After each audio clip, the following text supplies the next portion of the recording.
So just to pick up, we just populated page 149 in the text. So this is all in page 149, and this is figure 6-3. This is the fixed cost data. It doesn't change regardless of the quantity. Variable cost data increases as the quantity increases. And we use our first formula over here, E4 plus C4, to add the fixed cost and the variable cost together. And then we drag it down to the bottom so that it populates the rest of them. Spot check, make sure it's working. So we're going to do the same kind of thing here. We're going to have equal sign to start that formula. We're going to click on the fixed cost cell. We're going to divide it by the quantity cell. So this is going to give us an error here. Why does this give us an error? Cannot divide by 0, right? No. Dividing by 0 is infinity. So it's going to give us an error, which is totally fine. It's all good. We can still go ahead and drag it down. It'll populate the rest of them. We can still check. So the first one, 100 divided by 1 gives us 100. Second one, 100 divided by 2 gives us 50. Pretty simple stuff. Then if we want to, we can go ahead and we can just delete this. So the book sometimes has this as dashes. Sometimes it's empty. It's empty in the book. But you can also put a dash there just to let yourself know that you've completed it all. You just literally cannot calculate that one. So when we talk about average variable cost, we're going to do a similar thing. We're going to take equal to the variable cost, C4, and divide it by the quantity, A4. So once again, we're not going to be able to get something on that first row because that first row is related to a production of 0, and whenever we divide by 0, we get a error or infinity.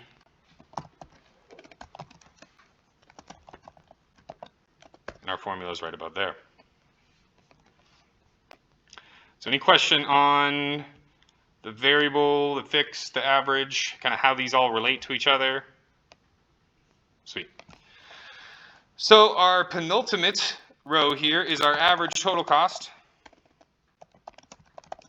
ATC curve. And so this one is, just like with average fixed and average variable, we just take whatever that total cost is, and we divide it by the quantity.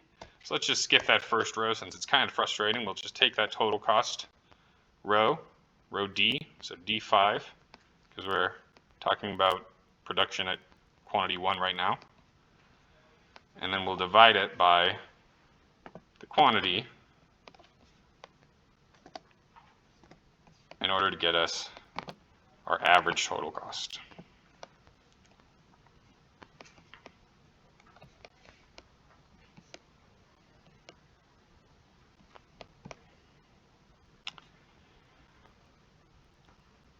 So now, last but not least, and the book has it to the furthest most on the right, but I'm going to go ahead and I'm going to insert a column right here to put it here because it's related to the total cost, our marginal cost, right? So just like with marginal production, marginal cost is talking about the increment, how much extra does it cost when I produce one more thing. So my marginal cost is going to be my change in my total cost divided by my change in my quantity.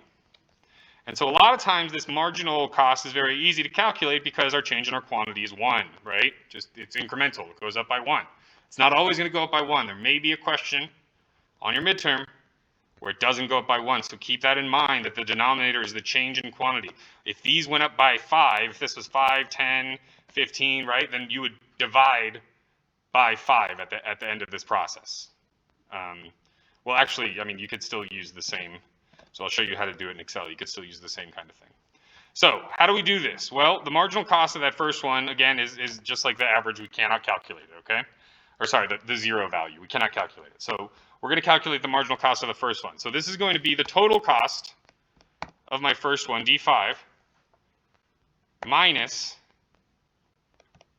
the cost that I had last quantity, right? So this is our incremental analysis. So as I go from 0 to 1, and so then what I'm going to do, even though it increases by 1, so I could literally just have that, right? Because the denominator is always going to be 1.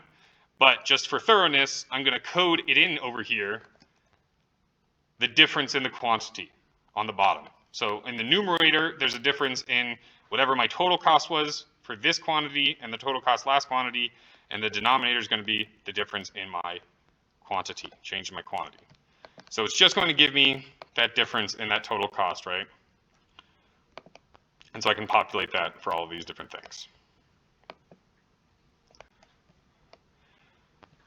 So at the end of the day, these are giving us graphs that are shaped like this. We have an average fixed cost that starts off at 100 when the unit is 1, and it goes down and down and down and down, and it gets closer to 0, right? Which makes sense because the fixed cost, the thing that's on the numerator of this, stays the same. It's 100, right? So it's 100 divided by 1, then 2, it's 50, right? Then 3, it's 33.333. So it makes sense that that decreases and constantly decreases. We have our average total cost curve. So if we went and we graphed that average total cost curve, we would find that it starts off up here, goes down, and then comes up a bit.